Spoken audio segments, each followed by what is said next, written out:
Okay, mabuhay madayaw, may buntay sa atong tanan. Good morning everyone and welcome to today's edition, or actually very special edition of Pep Talks for the launch of our cacao and coffee tours. I'm Ian Garcia, your moderator, and we're thrilled to guide you through this journey to the region's rich flavors, vibrant cultures, and sustainable practices behind our world-class coffee and cacao experiences. So without further ado, I'd like to introduce our panelists this morning and perhaps ask them also for a short opening statement from them. So we'll start with our host. Of course, we have with us this morning the Regional Director of the Department of Tourism Region 11, RABAT-TAN. RD, good morning. Good morning, Ian. Good morning to all our media friends here present, and of course, all our private stakeholder partners. Mabuhay ug madayaw. And we are here, Ian, because we want to announce to everyone that we have new tour offerings here in Davao region, particularly the coffee and the cacao tour. So that's why we're here. And we thank our partners in the National Government Agency. We have RD Romy here from DTI, and of course, Ms. Mary Ann Constantino from DA, and of course, our Coffee and Cacao Council President. So, thank you. Thank you very much, Tanya. We also have with us here this morning the Regional Director of the Department of Trade and Industry Region 11, RD Romeo CASTAñaga. Mabuhay madayaw, RD. Mabuhay madayaw. I'm excited to be here and talk about our beautifully blends of our region's strength, cacao and coffee. And now, not only developing our MSMEs, our industries, it's finally nandun na sa ating tourism sector, part of our tourism packages. And congratulations in advance, DOT. Thank you so much, RD. And we also have with us representing RD Macario Gonzaga of the Department of Agriculture Region 11, the Regional Technical Director for Operations, Ma'am Mary Ann Constantino. Mabuhay madayaw, ma'am. So, mabuhay madayaw sa inyong tanan. A blessed morning po sa lahat. Ang Department of Agriculture po ay napakasaya po na magiging parte po sa ating collaboration po for the agriculture development and agritourism po para sa ating rehiyon. Daghang salamat po. Thank you so much, ma'am. And to my right, kauban nato from the Davao Regional Coffee Council, Mr. Jerome Sumagaysay. Mabuhay madayaw, sir. Hello po everyone. I am Jerome from the Davao Coffee Council. And this is a very special event right now because we are going to be seeing the magic of the tours here in Davao region. Yeah. Okay, of course, kauban po nato karong buntag from the Davao Region Cacao Industry Council, their president, Sir Dante MUYCO Jr. Sir Toto. Magandang umaga po sa lahat. Thank you for having us here. I am Toto MUYCO from the Davao Region Cacao Council, and I am very happy that we are part of this activity because this is what we have been longing for all these years, having a good coordination with the tourism sector. Salamat, Sir To. And of course, we also have with us our stakeholders. We'd like to acknowledge them. These are our two operators. They have started to run already the cacao and coffee tours. Please stand to be acknowledged. From Dasig Turismo and Cybercreed Travel and Tours, we have Ms. Jen Ramirez. From CES Travel and Tours, we have Ms. Florices Padilla. Do we also have from E-Travel Hosts and Tours, Mr. Tom Claudio? Naba si Sir Tom? And from the Davao City Tourism Operations Office, which they recently launched the Cacao and Coffee Tours also during the, or test launch, no? The Cacao and Coffee Tours during the Dual Davao celebration. We have Ms. Gracie Plata. Okay, so sugod na tanong, yun ito padugi-dugayon ta. Siguro we could start with RD Tanya to tell us more about what this launch for our Davao Coffee and Cacao Tours is all about. RD? So, yes, so we're gaining strength in coffee. And of course, sa cacao naman, right, RD, no? 80% ng production ng cacao in the Philippines is coming from here in our region. But Our coffee and our cacao tells a deeper story, no? Has a deeper story. And that's where we're coming in because we want to share this story to everyone, no? To all our visitors. There's more than to the cup of coffee that you drink or try in our local coffee shops and in the coffee shops here in the region. And there's more than also sa bite no ng chocolate that you taste, and even yung sikwate drink that we are very popular of. So we want you to meet the farmers who grow the coffee and the cacao, and we want you to immerse also sa mga local culture natin, and of course to our local communities, no? So it's not just focus on farmers lang din, but also the local communities na kasama sa loop, no? And as well as more than this immersion with them, we want you also to learn out of the tour, no? So it's medyo deeper talaga siya. And because we're seeing lots and lots of market trends, may mga shift, no? People are really looking for more experiential na mga tourism offerings. They're looking into that and more immersive. So the coffee and cacao is just one of the new tours that Davao region is offering. Actually, we will be coming out with more, no? But for now, we are really thankful for our farmers and also our partners sa Coffee and Cacao Association and the National Government Agency. And lalong-lalo na sa ating mga tour operators who came up with this coffee and cacao tours. So I hope everybody gets to try our coffee and cacao tours. Thank you so much, Hardy. Maybe we could also get some thoughts from our guest. We can start with Ma'am Marian. Thank you, sir. Unang-una po, the Department of Agriculture, together with our partner agencies in which we consider DOT and DTI, as well as other partner agencies po namin from the local government units and as well as mga DOST, etc. We have said convergence or collaboration. And our objective as all of the same goal. We recognize Region 11 as the high value crops region po. So one of the consideration right now, which is the focusing on the cacao and coffee, we look forward for this one. Lalong-lalong po na worldwide po, everyone is looking into it na the Philippines has these commodities pala. So it's not only the commodity that we are looking into, it's the behind on this commodity, the story behind on this commodity, the community behind of this community, and the livelihood and economic impact that it will bring to this to our region as well.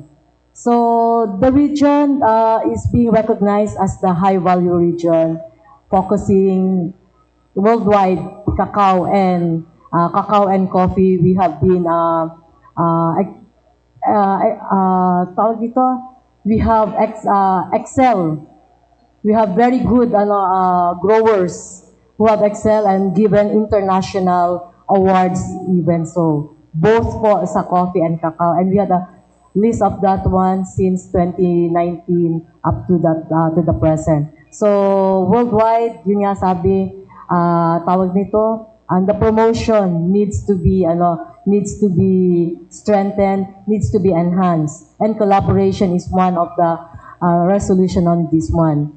The DA cannot do it alone on the production, nagpo-produce tayo, but in terms of its promotion, that it will be recognized on the marketing aspect as well as social and as well on the economics, that needs a collaboration with each other. And we would like to extend our thanks po sa Department of Tourism, which the Department of Agriculture is being recognized po as partners po for this endeavor. Thank you po.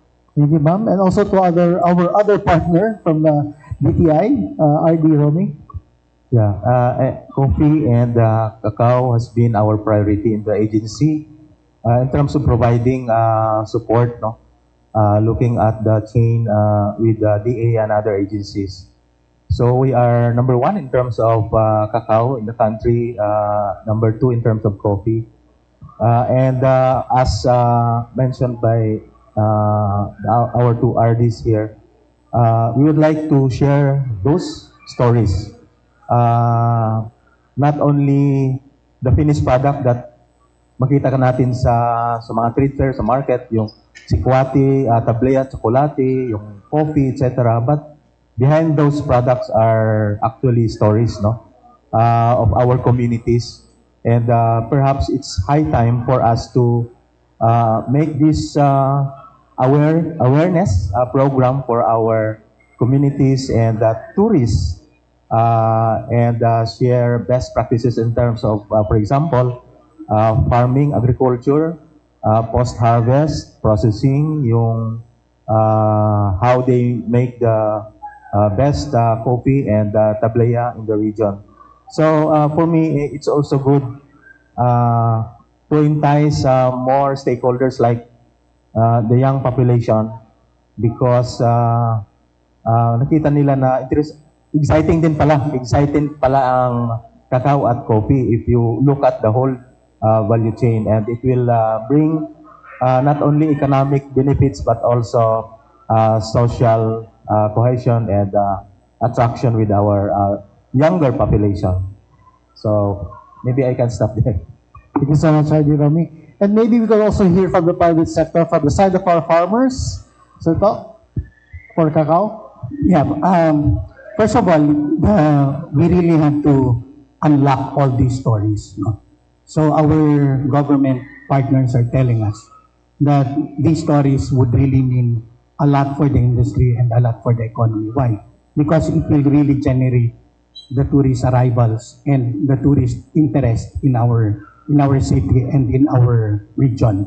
And I would like to also go back to where it really came from, especially pagdating ko ninyo sa cacao. Back in the 1990s, we had around 30,000 metric tons of cacao, and it is more in the Davao region. Pagdating mo nung 2000, bumaba kasi yung world market prices, so pinuto nila. But then in 2010, there is a resurgence, and it was Davao City, or Davao region for that matter, which started that resurgence by exporting cacao to Europe and other parts of Asia. So that was around mga 2010. And that is when the national interest for cacao began again. And it is because of the efforts here in Davao City. Now, through all these years, for the past 10 years, tama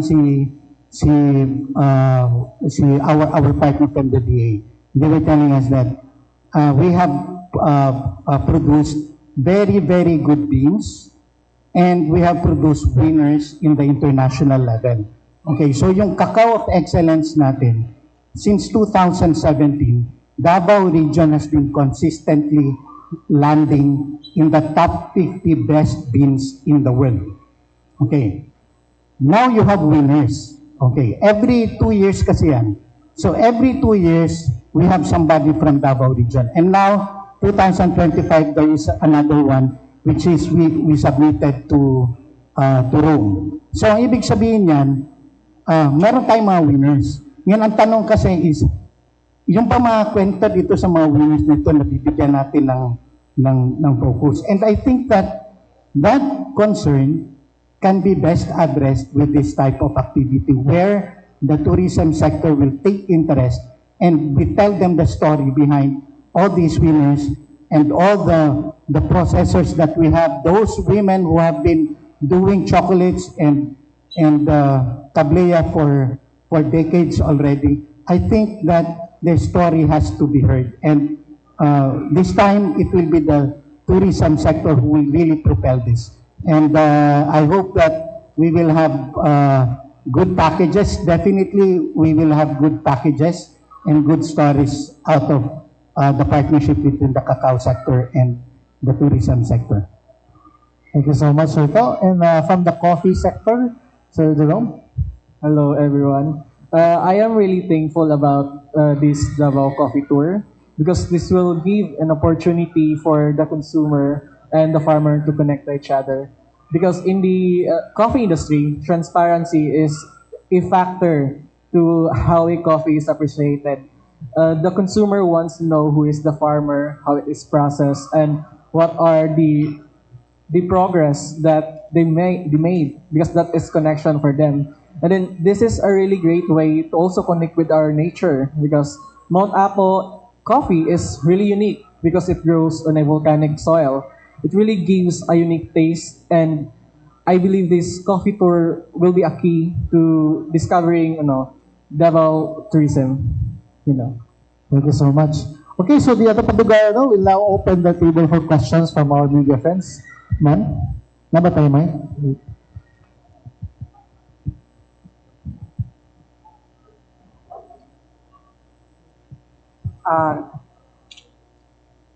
Kay RD Tanya. Ma'am, this Cacao and Coffee Tour, kano sa ito siya sugdan, no? Actually, naka-develop na ng tour packages. We were invited in two of those. We were able to join, and maka-proud of what we have, like me being being a Dabawenyo, being part of all of this. Even me, sa akin, parang after the tour, the two tours I've joined, which we also helped in validating those tours. Parang after that tour, so much respect to the farmers who grow our coffee, kasi parang there you learn that so much hard work is invested. Napupunta ka ng coffee shop, o order ka lang ng kape, nandiyan na agad sa harap mo, so very siya, may mga appreciation talaga, deeper appreciation. That's why we need to share this story. So now we want to make this grand launch because we want to announce talaga na we already have these tour packages. But I think it started last month or 2 months. At bago lang din, bago lang. After our meeting with all our tour operators. Ilan po yung mga farms na pwedeng puntahan po ng mga tourists, ma'am? Right now, focused yung tour sa Kapatagan, Balutakay area for the farms, And then even meron naman din sa Santa Cruz, sa Tibolo. For coffee po to? This is for coffee, This is for coffee.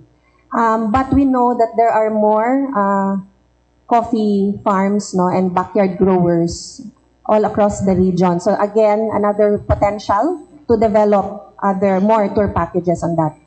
With Cacao, doon din more yung focus natin, Davao City, and then but of course, ang daming cacao farms, ang daming cacao growers na pwedeng makover ng tour. So we just seek precisely one of our strategic goals is to expand tourism circuits and offerings, and this is one way of doing it. There's really an opportunity to expand this circuit and tours all across the region, doon sa ibang parts na hindi pa natin natatap but big potential sila. Sino po yung mag-identify ng mga farms na isasali for the tour packages of the tour operators? Sila mismo or yung Ito, katabi ko. Okay, the data could come from the Department of Agriculture since we are catering directly to our farmers. So yung na-mention na kanina from Davao del Sur, Davao del Sur is known for cacao and coffee, but it's more of coffee right now dahil sa Mount Apo, na Apo coffee recognized tag name for the Philippine coffee. Pero hindi pa yan final ha.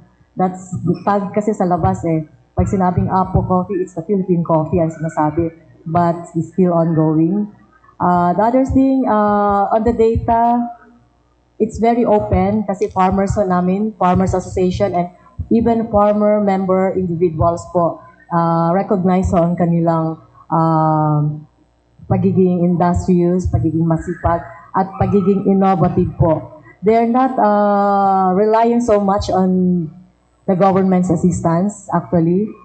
Yun na, tina-apply natin yung PPP, yung private, public partnership po natin. So we have coming from the private sectors, guiding them, especially at the technical aspect and even on how it will be more innovative po sila when it comes to their practices on the ground po. So we can provide all the links po. Pero yung mga farms na interesado na masali sila sa tour package, ano po yung gagawin na? Are they going to apply for accreditation? We will be recommending kung anong gusto ng criteria po ng ating Department of Tourism. Then from there, we will provide them the data which will apply to their requirements po. Kasi last time parang yung city tourism is parang may inorganize sila na tour and then kasali yung farm tour. Actually, yun ang pasimuno sa kabila. So, okay. Actually, na-try namin yung mag-tour doon sa Grand Verde. So, is it the same, Tanya? We have tour packages being offered, no? So, perhaps yung sa Davao City, is that a farm trip? I'm not sure if that package is being sold already, but definitely our city tourism office, no, both sa mga provinces and our Davao City, always working together naman yan, no, with our private sector, precisely so that we can do this, no, we can develop more types of tours, and we do recognize the vital role our local government unit and government agencies, and of course our private sector, no, that they play. That's why by working closely together, we definitely align our resources and all our efforts. And it's really through collaboration that we can properly implement our programs, no, and projects, and then thereby create lasting impact. So eto tayo, no, we're really thankful that we have everyone here that we can work closely with in terms of developing more tour packages and thereby optimizing the tourism potential of the region. Ang programa ko kadali ko. To the stakeholders, gaano kalaking impact to sa inyong first doon sa production ninyo? What could be the possible outcome po na parang tinitingnan ninyo dito for you para ma-develop palalo yung coffee, cacao and coffee. Okay. It is important that we get to recognize the deep tradition of Filipinos in drinking chocolate. So, ibig sabihin nito, way back even before the times of the Spanish, we've been doing tablea already. We've been doing because they introduced it to us. So you have a very rich culture, and the Filipinos are really chocolate eaters and drinkers. And this is what we are leveraging on. Na hindi lang tayo para doon sa export, pero i-develop natin talaga yung markets, especially dito sa domestic market natin.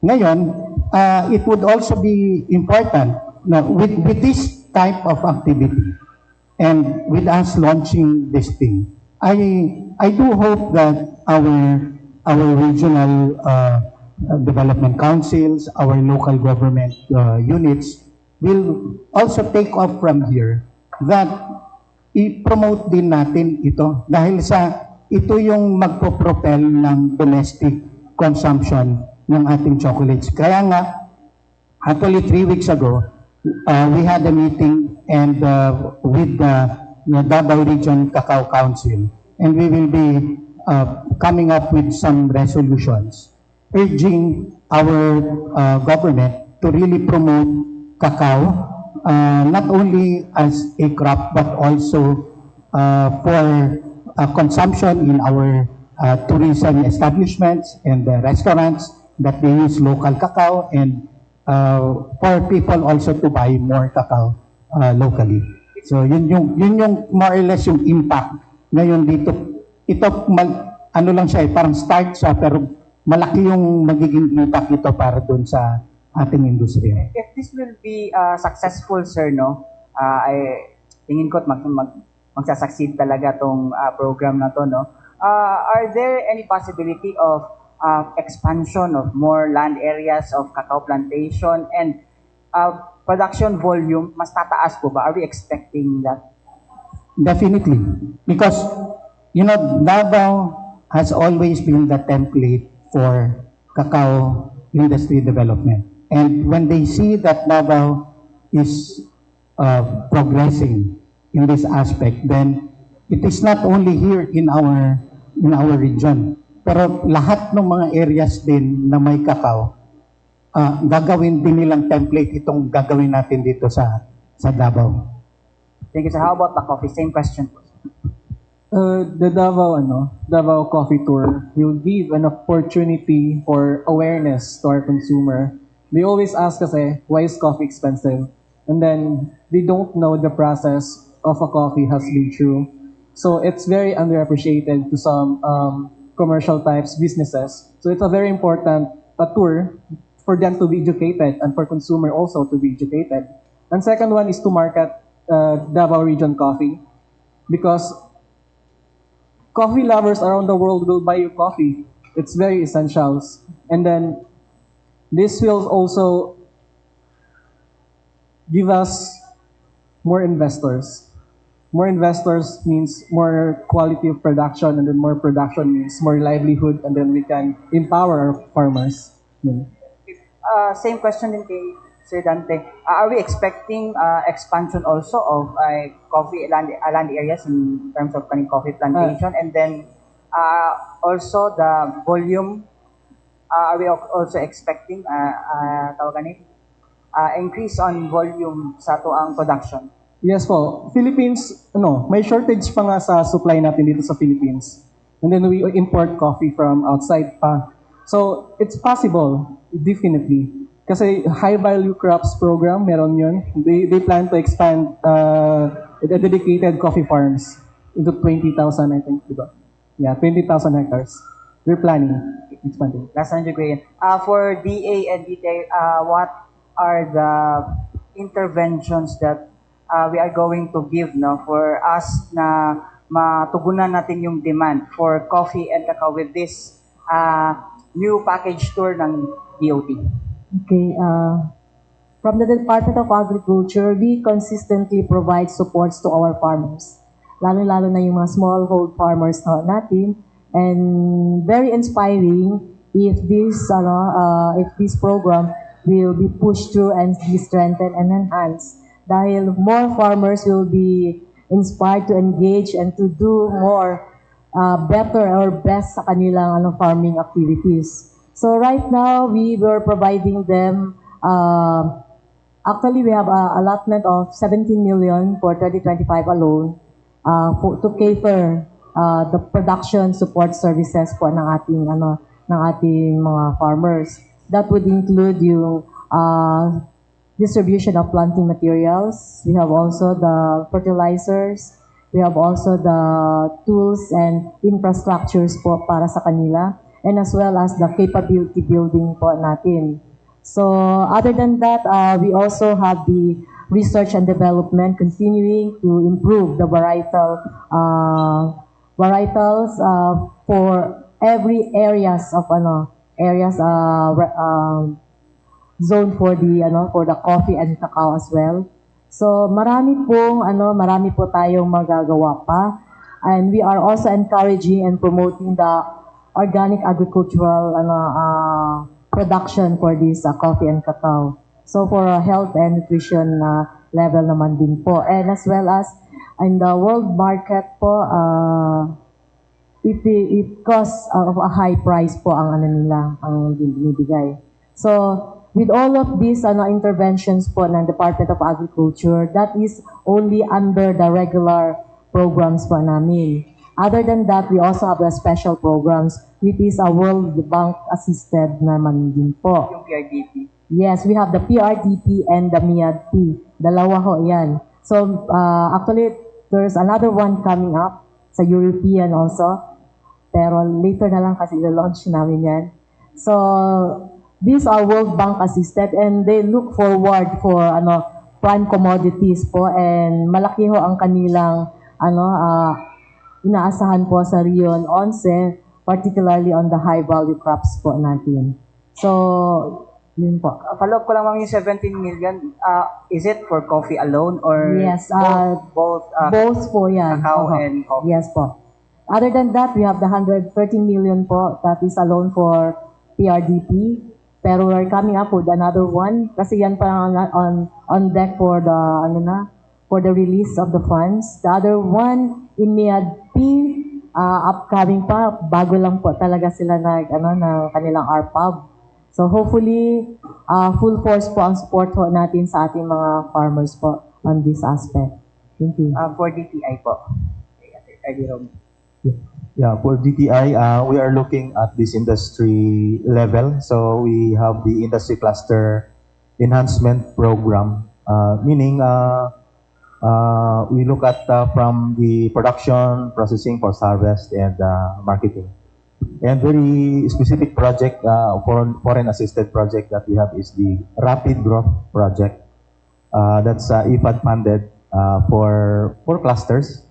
Including cacao and coffee. And I realized that for cacao, I think for the past 3 years, we have already distributed about 1 million seedlings. Now, it's for the first time, DTI is into production under this Rapid Growth Project and also with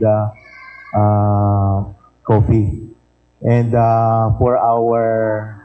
since it is a complete value chain package, we have also shared service facilities.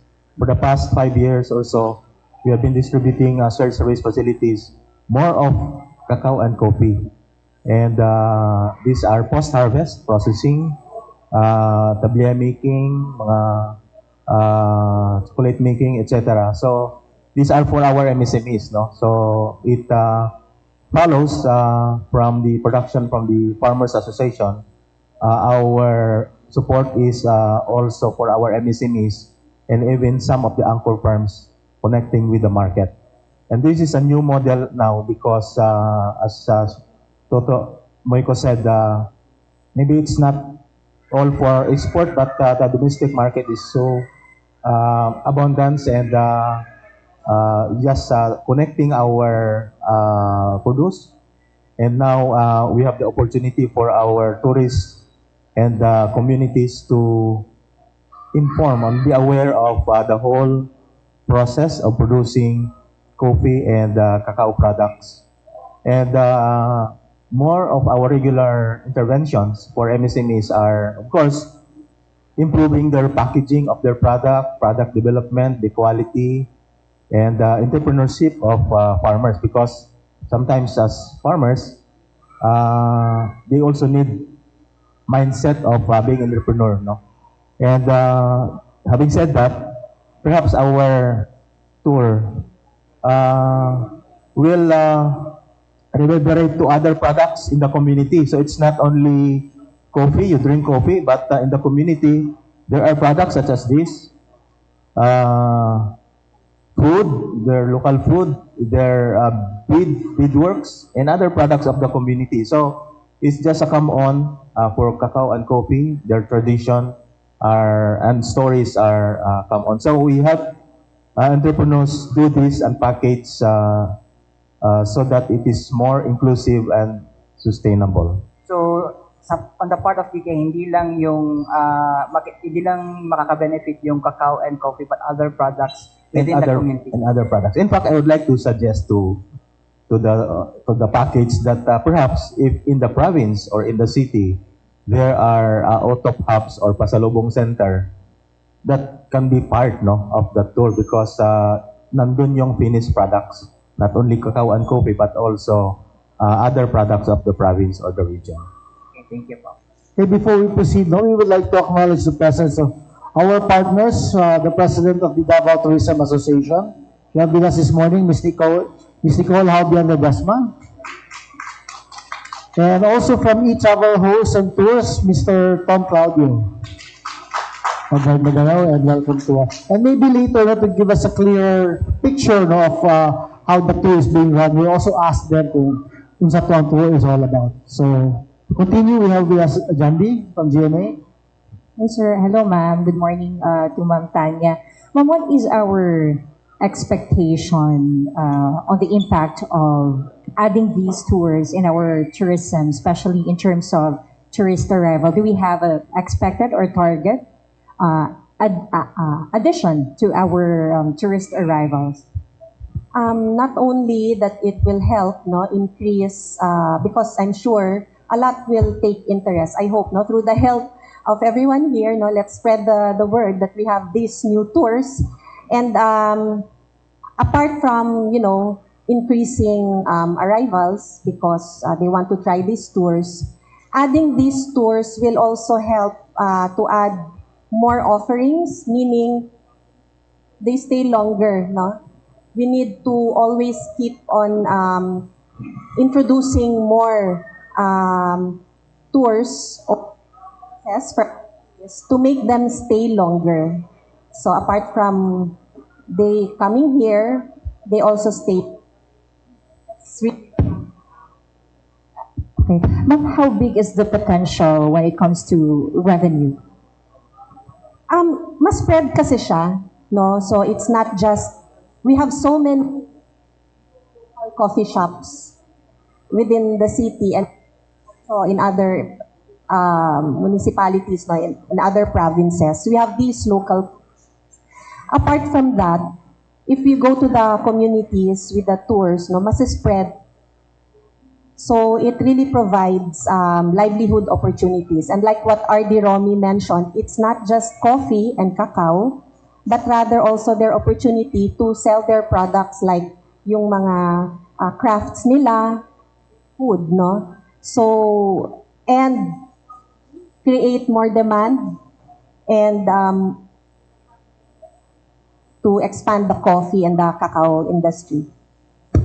Ma'am, thank you. Sa Department of Agriculture, ma'am, how's our, efforts on improving or increasing the production yield? So how's the demand and the local supply?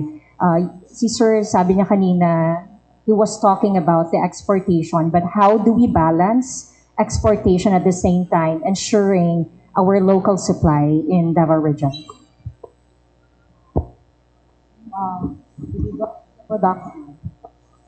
With regards to the production,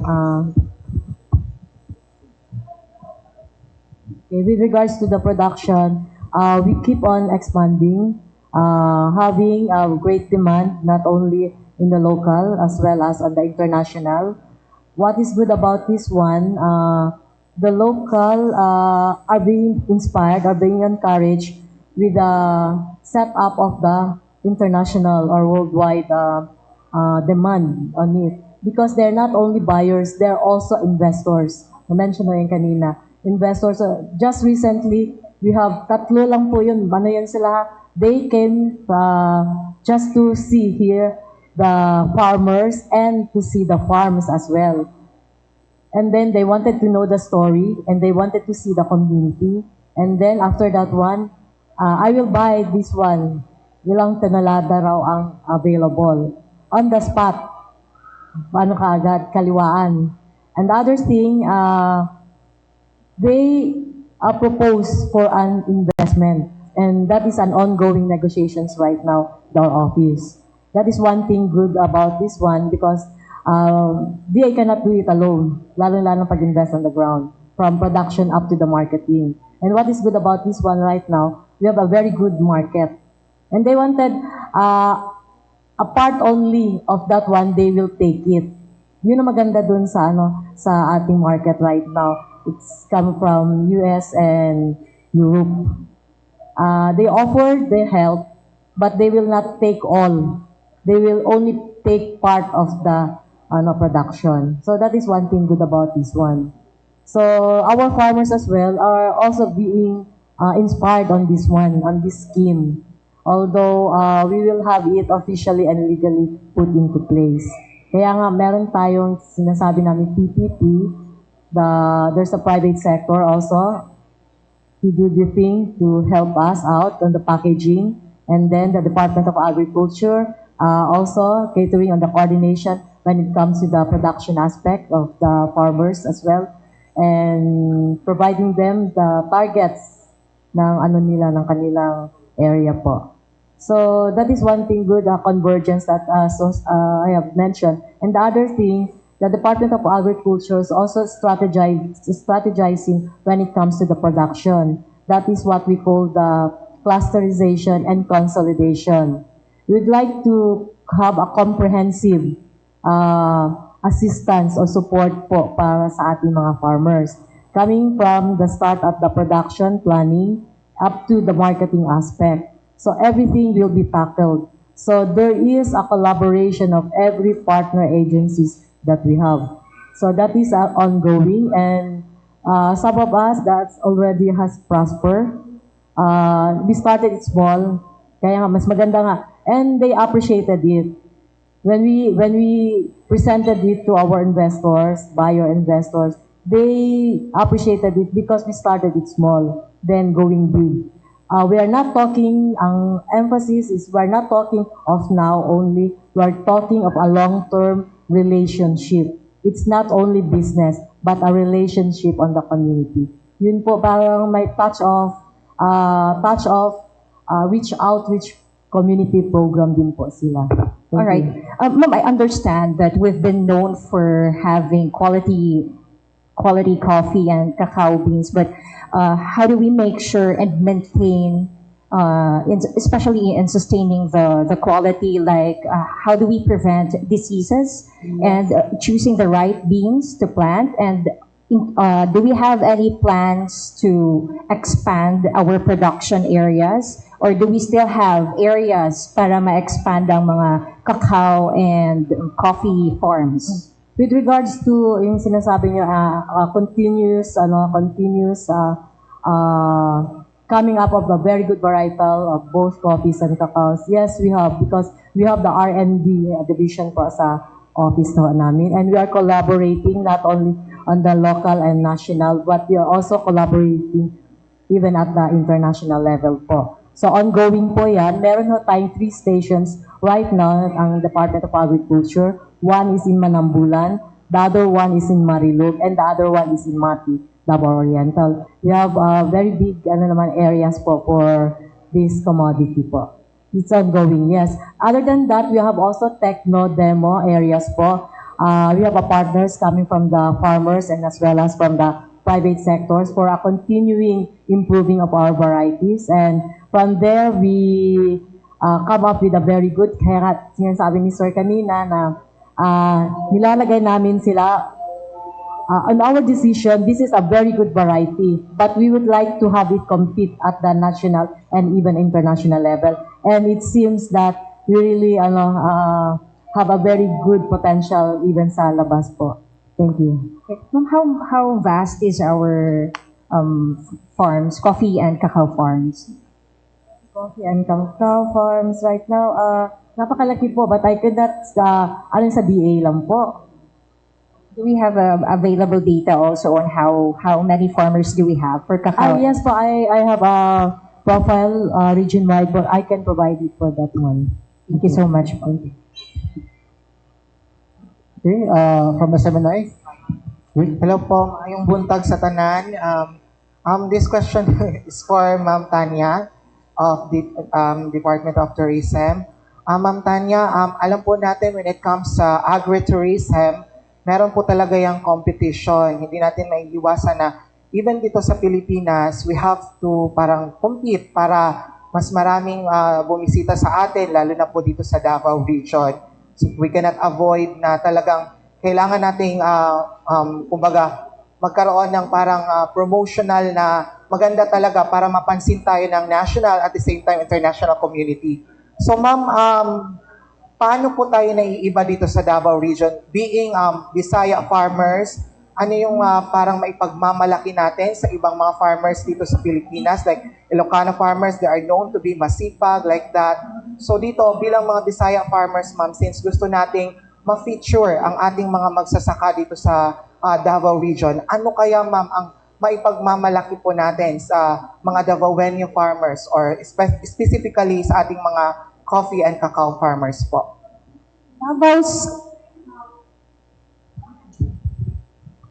Davao's cacao and coffee history is one of resilience and innovation. And we do not seek to compete, no? We're just, I know, I've just spoken with RD sa DTI and of course ang DA. Medyo we want also to highlight our mga community-based tourism, no? So, it's really simply, for us sa tourism, we need to have more offerings because we want to have to create many more reasons for our visitors to stay longer by creating more tour circuits so that they have many things to do, while also having these programs spread to our communities and thereby providing more livelihood opportunities for them. And as to sabing competition, given na meron man, no, I believe the market is too big and too great, no? And there's room for everyone. Like, hindi pa nga natin natatap yung sa Marilog, Maragusan, no? Maragusan, I believe there are cacao and coffee farms there.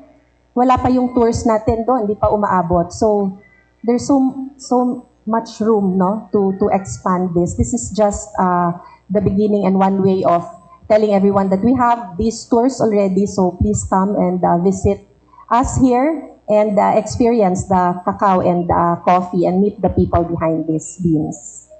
Ayan, thank you so much, ma'am. And we hope na one day ma-feature po talaga namin itong mga cacao farmers po natin dito sa Davao para makita rin po natin kung ano yung mga pinagdaanan at pinaghirapan po nila, ma'am. So, ma'am, for Department of Agriculture po, ma'am, ano po yung pamamaraan natin para hindi naman po mabarat ang ating mga farmers, no, na yan po ang kanilang palaging dinadaing na pag-deal sila sa mga mga companies na kumukuha sa kanila, medyo mababa ang kuha sa kanila, ma'am. So, paano natin sila natutulungan po? Okay, at the very start, sinabi ko, the support or assistance provided by the Department of Agriculture is very comprehensive. That will cover from the production up to the marketing. We have our AMAD or the Agribusiness Marketing Division who caters on this aspect. Once the farmers is for harvest already, they will contact us actually. And actually, we have also the monitoring team, our planning. And then, providing us all the data, we will endorse it to our marketing division, who will do the mediating on where do they wanted to have their products be catered for selling. So, meron ho silang tawag nito, choices on where. The other thing, prior at least a month before the harvest, we have already the preparations for the market. Ina-assist namin yan. And then, we also educate our farmers that in the prices, it's not just a matter of ano yung existing. We always take into educate them on the production costs, at lahat-lahat ng logistics, and then the percentage of their yung kita. So, ni-educate namin, it's not the mag-matter lagi, anong presyo ngayon, ganun. Okay ho yan, pero yun ang basehan natin, whatever the range, alam na nila. At this range, it's okay already. Okay? So, if mag-exceed yung kanilang price over the current price, better for them. Guided din po sila. Okay. Ayan. So, to Sir Jerome, sir, nabanggit mo kanina na masarap ang kape na kumbaga sa volcanic land. So, ano pa yung pwede nating may pagmalaki sa ating coffee dito sa Davao region, sir? I believe Davao region is a hub for innovation. And then I think we have a regional coffee innovation center located in Davao State College, right? Yeah, Davao State College. And then they are now experimenting on fermentation, which could enhance and customize the flavor of your coffee. And then they're also pushing roast farm level, where they're teaching roasting to farmers, where it would add great value to their coffee. unlike selling their green coffee beans alone, it's cheaper, di ba? But if they're roasting it, it could add a higher value. And then the center is also offering cupping sessions and training them to taste their coffee. And it is a great way for them to evaluate the things that they are fermenting, because some farmers would do their experimentation without tasting it and then not knowing how valuable their coffee is. So I think that makes the Davao region coffee unique. Just to add up for that one, the project that he was telling us is a partner agencies led by the Department of Agriculture in coordination with the DSSC po ng Davao del Sur po. So that is one of way of educating our people, educating our young ones, what is in the coffee and how to come up with the better or the best coffee po sa ating bansa. Thank you so much po. I will reserve other questions to my media colleagues. Thank you so much. Before we proceed, thank you so much, Victor. Before we proceed, to give us a better perspective of how the tours are being run, maybe we can ask our tour operators, very briefly, just to give us a parang itinerary, no? Just to give our media friends an idea kung asa musugod and how the tour ends. So maybe we can start with Jen from Cybercribs. Palihog ko sa mic.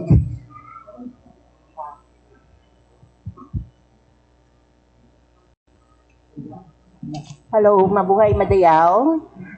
So like what RD Tanya, this tour is not only sightseeing, this tour is about people. Jen, can you join us in front para makita sa...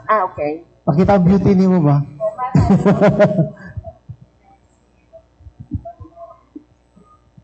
Alright, so thank you. And I really appreciate RD Tanya for pushing this na dyan mag-create kayo. Our tour operator, sinabihan niya na mag-create kayo ng coffee tour. Kasi our coffee is a winning coffee. For a 3-in-1 drinker, hindi yun naiintindihan. But then again, I want to comply and I also want to give jobs to our tour guides. Kasi every time tourists come to Davao, ang akala lang nila, ano meron sa Davao? Akala lang nila durian, pomelo, and all. So when we had this, so everything is alignment eh. So I just connected to the right people. I collaborated with Miss Alexis Marpori, which is a coffee enthusiast. And then she connected me to Miss Gina, the first Q grader, ang tawag doon, Q grader, in Davao City, in Davao region. And then she connected me to the Davao Region Coffee Council. So lahat ng itong tao na to, every time they talk about coffee, I see passion. Alam mo yan, yung parang ang dami ko natutunan. And then, Miss Georgie connected me to the Tribal Council of Bagoba Tagabawa. At first, hindi niligawan. It's more of I sold them the idea. Sabi ko, nakaganon pa nga eh. Sabi ko, Datu Lauren, sabi ko, Datu, ito po yung gagawin nila. At first, ayaw nila kasi raw, i-exploit lang sila ulit. You know, yung mga lupain nila, ancestral domain, which is I don't understand talaga. So parang in-explain niya and everything. And then I collaborated also with Sir Dario of Department of Agriculture. So he's the one talaga na nag-convince din kay Datu Lawrence. And then ilang beses kami bumalik doon, pinapasok niya kami sa bahay niya. And then we tasted their local kape. So everything, so doon nag-start. And then from complying only for the call of RD Tanya, naging mas malalim siya. Nagkaroon ng purpose, nagkaroon ng advocacy. Kasi yun yung advocacy ng mga taong nakausap ko, nila Miss Gina, nila Miss Georgie, that they really wanted to help the coffee farmers. Kasi yung coffee daw, may lean and off-season, di ba? Na minsan once or twice lang. So some of them, nawawala na. Ayaw na ng mga generation nila ituloy. Yung iba nagtiteacher na lang sa Thailand. And then some of them, they don't want to sabihin na Bagobo Tagabawa sila. Kasi parang yung identity nawawala. Alam mo ba, sinerban nila kami 3-in-1 coffee. Sabi ko, sir, yung coffee mo talaga ang i-serve mo. So parang even that, makikita mo na merong disconnect ba? Parang and then, you know what? This is all about people. Even the tour guides, ayaw uminom ng kape. Hindi siya uminom ng kape. Bakit? Kasi nung kabataan niya, kape ang ulam nila. So this is something, ito yung story na ibinibenta natin. I'm also a tour guide. So I created this tour na merong storytelling. So magsisimula tayo sa sa tribe, sa nursery. We will teach them planting the seeds, then mga ganon. Then we will go to Dubria Farm and si Donska Farm. These are the people na champion when it comes to competition ng beans nila. So we go there, tapos explain sila. They can do the cherry picking.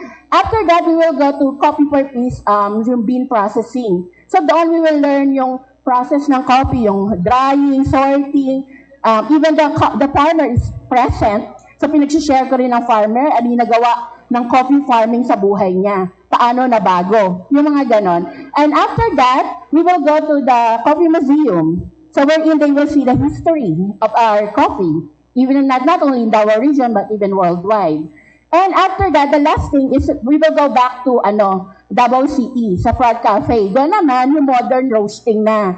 So yung mga nakikita nyo, coffee appreciation, cupping, amoy-amoy sa kape. So yun na siya. So doon mag-e-end. That's why from bean to cup siya. So parang it's really a full experience. Medyo matagal siya.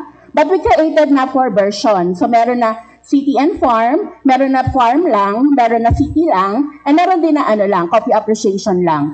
Sabi nga ni Sir Jerome, he will be one of our lecturer sa mga tours namin.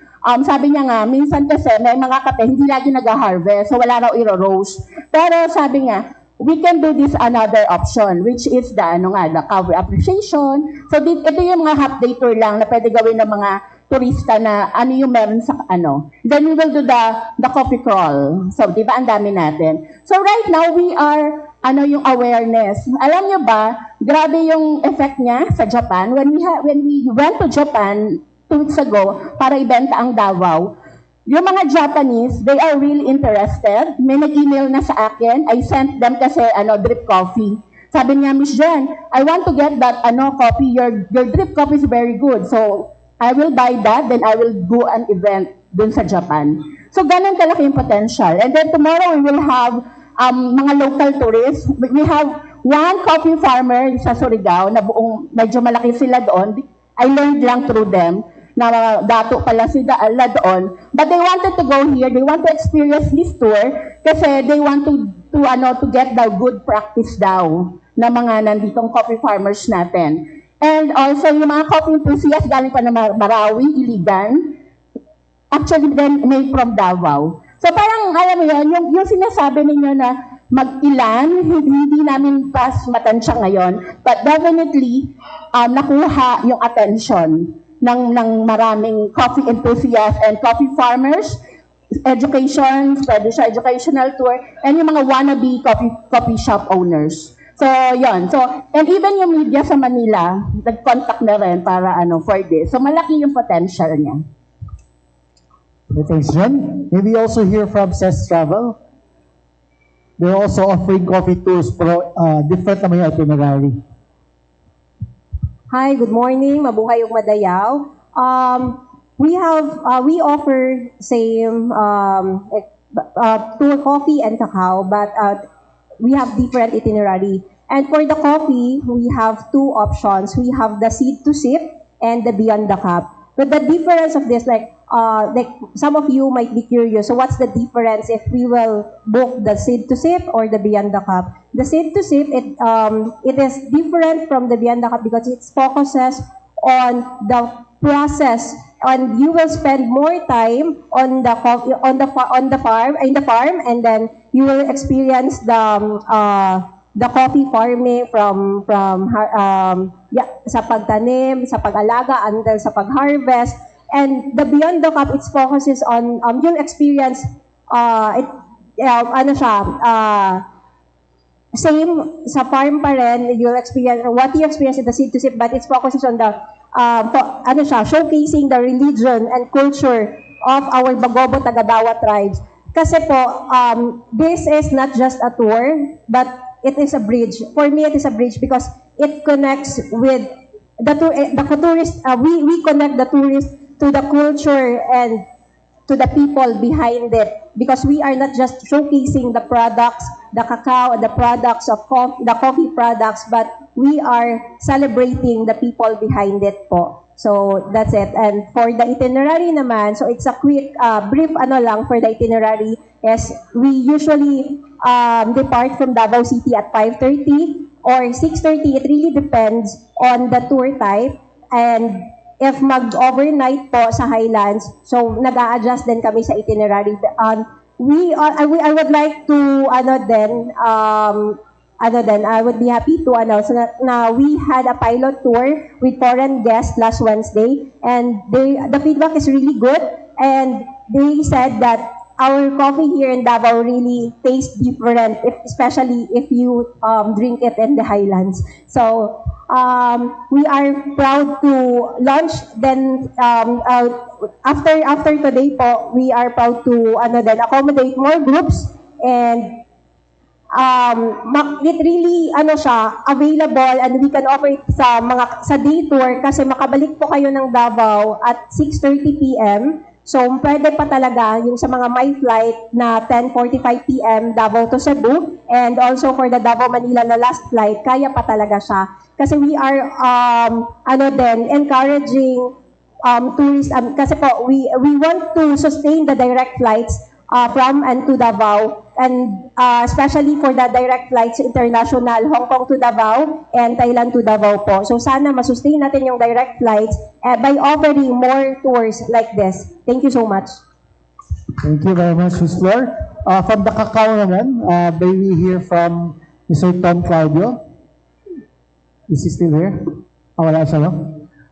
From the City Tourism Office, maybe we can give us an idea, si Gracie will give us an idea on how the Cacao tour was run during the day of Davao, no? Gracie? Good morning, mabuhay ug madayaw. Before that, ang Cacao tour kasi was incorporated in the Definitely Davao City tour that highlights everything that Davao City is proud of. So, first stop po natin kasi doon sa ating Definitely Davao City tour was the Philippine Eagle Center, and second is the Cacao Lacao at Gran Verde Farm. So, during the meeting also with the Cacao Council, we were encouraging other cacao farms to create their tours within their farms para po pwede rin natin i-offer pag kunyari hindi pwede si Gran Verde or full si Malagos. So, mayroon pa tayong i-offer na iba. So, at this point, dalawa pa lang po ang choices natin is Gran Verde and Malagos Garden Resort. So, I'd like just to report that to encourage local consumption of our coffee and chocolate, we did a kape and chocolate crawl last June for the Duao Davao Festival. And we are happy to say that although hindi natapos lahat, we released around 700 kape crawl cards and 500 chocolate crawl cards. So, medyo marami-rami po na mga establishments na or coffee shops and chocolate shops that have been able to be promoted during the Duao Davao Kape and Chocolate Crawl last June. So, gusto ko namin ito continue in the next few months. I think the Coffee Council will be having their coffee crawl sa Coffee Month in October. So, another round naman po. I think the city will also want to do this on a more permanent basis. Sinasabihan pa lang kung paano gagawin. But because we want to support our farmers and our local entrepreneurs, yun po ang ating ginawa. Thank you. Thanks, Gracie. And we also would like to hear from our private sector partners, no? From the Davao Tourism Association, we have with us our president, Ms. Nicole Haubian Ledesma, for a brief, maybe your thoughts on the new tours that being offered right now by our tourism sector. Good morning, everyone. Mabuhay ug madayaw. In behalf of the Davao Tourism Association, we fully support the creation of the new coffee and cacao tours. I would always say that being Davaoeña, there's really something that we can be proud of. We always hear, we always read in the media, or even experience it, that Davao, we have award-winning coffee beans, we are the chocolate capital of the country, and yet how do we encourage people to really put life into this? So through this tour, they'll now be able to understand on why we have such recognitions, or kumbaga, bragging rights. And as tourists, tayo, we know that the best way or one of the ways to truly experience and appreciate a destination is really through the food. And such as for Davao, through our coffee and through our chocolate. So now the tourists will now have a different experience of what and who Davao is. And as what our tour operator partners earlier mentioned, that this is not just about the product itself, but it's also experiencing our culture, appreciating our farmers that behind the nicely done chocolate or crafted coffee are our resilient farmers who really worked hard for this one despite anything, despite external environment. It's also very surprising that we even have roasters from Manila or Cebu who travel all the way here to Davao, get the coffee beans, and then roast it in Cebu and Manila, and they become award-winning. Pero yung pala, pag tinanong mo, galing Davao pala yung coffee beans nila. So if everywhere else outside of Davao, people already recognize that, dapat tayo mga Davaoenyo, tayong pinakaunang mag-recognize at magbandila sa cacao and coffee natin. So with our members in the Davao Tourism Association, we have really been encouraging our hotels, restaurants to really source out or use our cacao and local coffee beans. And we even encourage our academe partners to also let their faculty, let their students experience the tours, so that they can help us promote this. But more than that also, when the students, when they graduate, for example, they'll be the ones to speak about the good things about our coffee and cacao. So thank you. Thank you so much, Nix. We'll now go back to our Q&A. Carlo, and then we have Rudo. Right before I ask the question, let me just greet you my usual greeting. Ayong adlaw, mabuhay o madayaw, gikan sa dakbayan sa Davao. Sige, I'll just go straight po sa Davao Coffee Council in terms sa, we cannot deny the fact that ang kadaghanan, ang karamihan po ng mga businesses, bago man, if ever merong bagong coffee shop na magbubukas, does it have to be, is it sufficient enough na yung mga cacao beans na binibigay from the farmers to those who are having the potential na maggawa ng sarili nilang negosyo just nearby, in terms na merong mga turista would like to have a stopover to sip a cup of coffee? That is my question.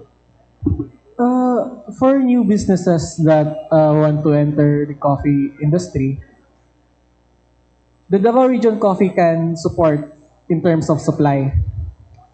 And it's a matter for them, paano nila yun ibenta. Kasi meron tayong supply dito, locally. And then, for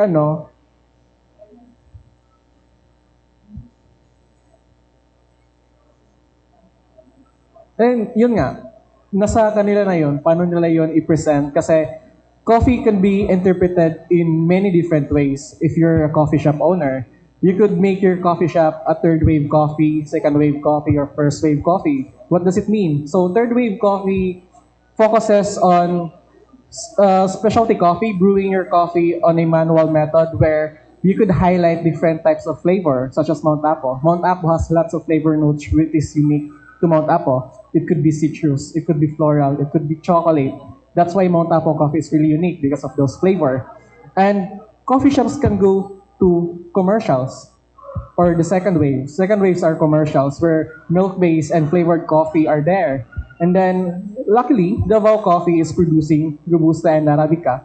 Robusta is a variety which is bold in flavor, strong, and then the caffeine content is double the amount than the Arabica. And then it's a really good coffee because it has a lot of market, and business owner can really build up a identity for themselves in regards to coffee here in Davao. Sir, follow up lang with regards sa mga flavors of coffee, and we understand po na we cannot deny na all of us would be guilty na with the shortage sa matcha sa Japan, in connection with that. Does it have to adapt katong sa, sabihin na natin, in demand? Dahil uso kasi ngayon yung mga flavored coffee for the benefit na regardless kung local or tourist man? The demand of coffee here actually is very strong to the point nga it's hard to find a supplier, especially for Robusta. Kasi farmers have, maliit yung mga farms nila. Some of them just plant their coffee in their backyard, and then the supply is a lot. And then international clients also buys from us. So may kaagaw tayo in terms of coffee. Recently nga, we have a client that ordered 200 kilos and then we don't have, so we need to angkat to another region. So that's it. That is, I think, one challenges of having the demand. And yun nga, in terms of specialty, like let's say matcha graded coffee and specialty coffee are like in a way have the same world kasi they're more specialized in creating flavor and processes. There's also a demand, and it could possibly have a shortage because yung specialty graded coffee are a lot of process to do. And yes, I think there could be short in demand in terms of specialty coffees also. Just for the sake of time, hapit na mag-12 noon, I will give my last question to RD Tanya. Kay hapit na baya ang Kadayawan sa Davao next month? But what are also the expectations? Although ang city tourism lang ang makatubag, pero on your part, how will, of course, the tourists from Davao region and from other places that they would like to celebrate for the festivities of the Kadayawan sa Davao?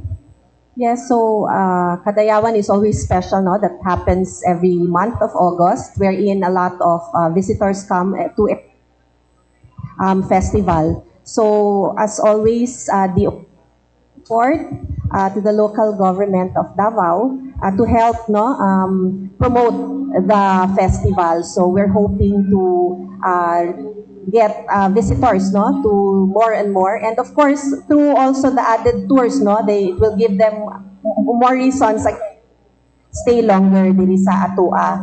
And we also partner with our airline partners, local who bring in tour operators, influencers that we work together with during Kadayawan time also to help promote the Kadayawan Festival.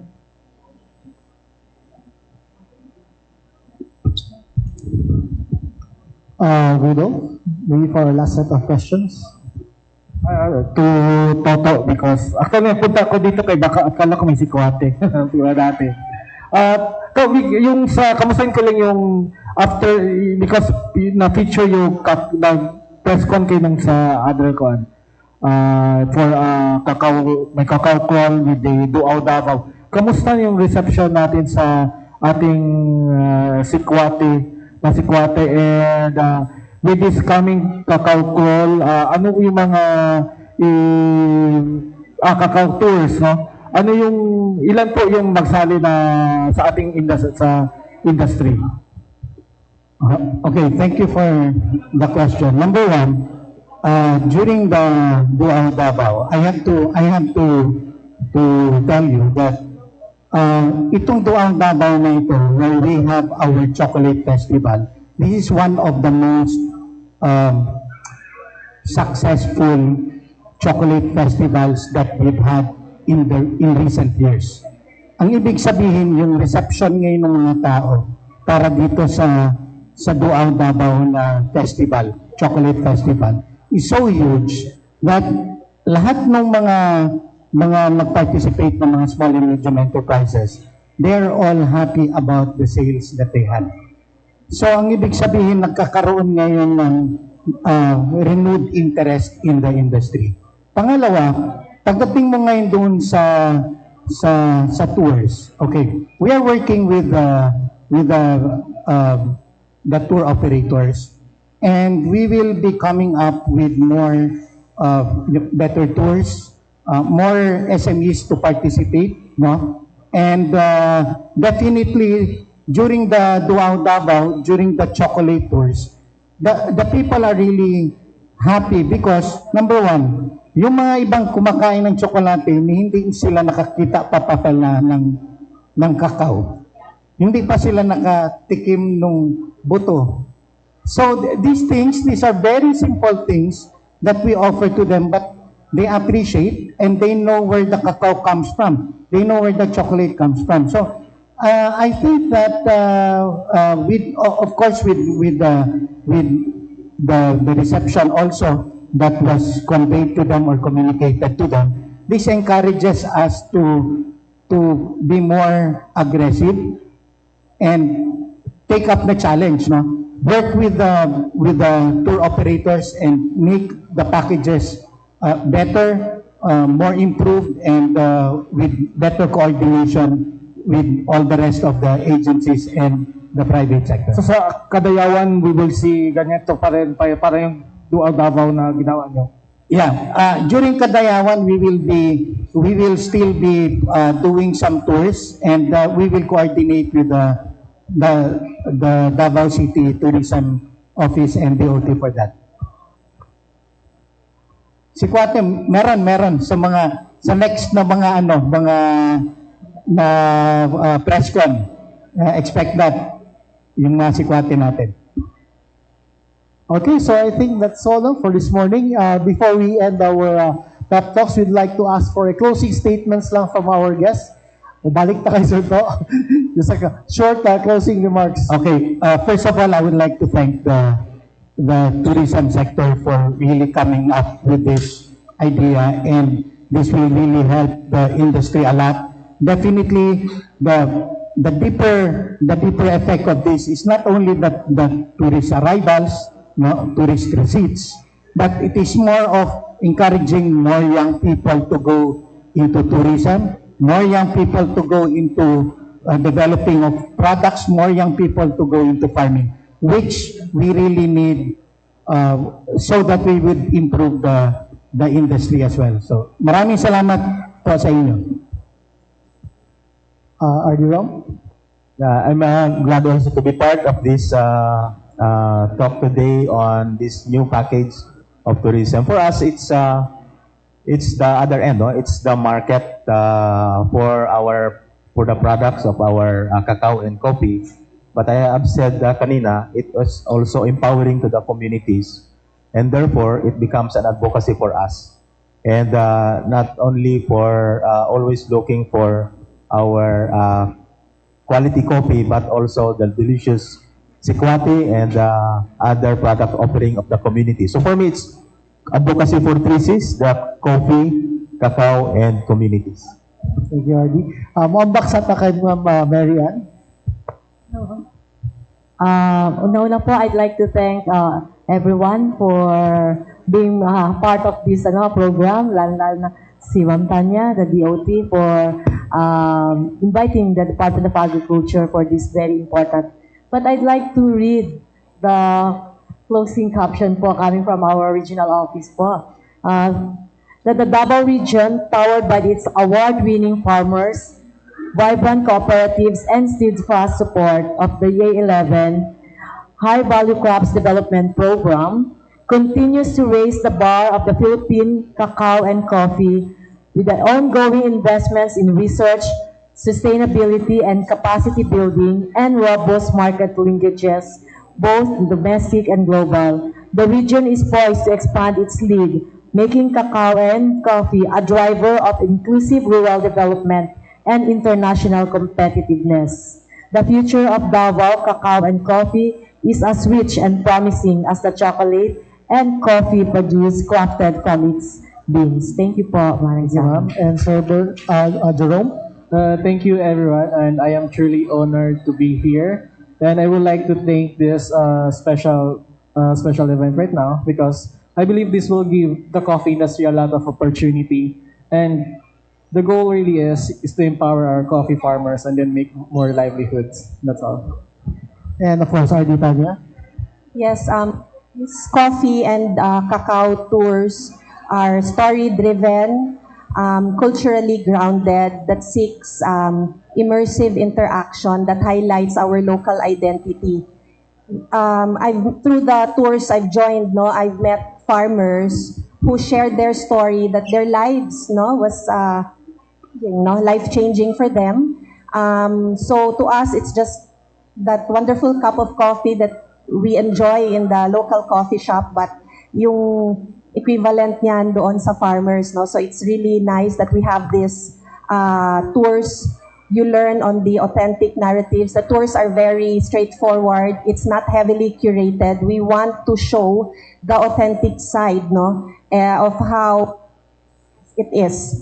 So we thank our private stakeholder partners for all the support, and of course our national government agency as well, and with the help of media friends, no, to spread all this cacao and coffee story of Davao. Maraming salamat po. Thank you so much, our guest, RD. Thank you so much. And to our media friends, natay gamay nga sample token from DOT, cacao and coffee products, chocolate and coffee products. I-distribute lang natay in a while. So again, daghang salamat, maayong buntag sa tanan, ug mabuhay Madayaw. And see you in 2 weeks for Pep Talks.